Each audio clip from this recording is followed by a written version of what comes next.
Hello, I'm James Vincent. My first mainframe experience was back in the 70s, the 1970s, for anyone wondering. I was in sixth grade going into seventh. My dad at the time, he was working for IBM as a data center planner. And one day he took me to work with him and he was showing me around with all the equipment that was in there in the data center and all the spinning discs and flashing lights. I thought they were pretty cool. Didn't have a clue what they really did, but I was listening and seeing what was in there. He then took me into the control room and he was talking with someone, and I had noticed one of the keyboards in front of the monitors. They had a red button and a green button on them. And I thought that's weird. And I asked my father, I said, what does that button do? And I was pointing to the red button.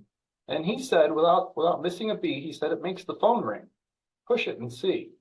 So I pushed the button. And within seconds, the phone rang.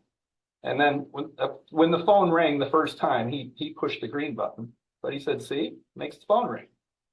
And for the longest time, I thought it was the coolest thing that the computer actually controlled the phones and made them ring.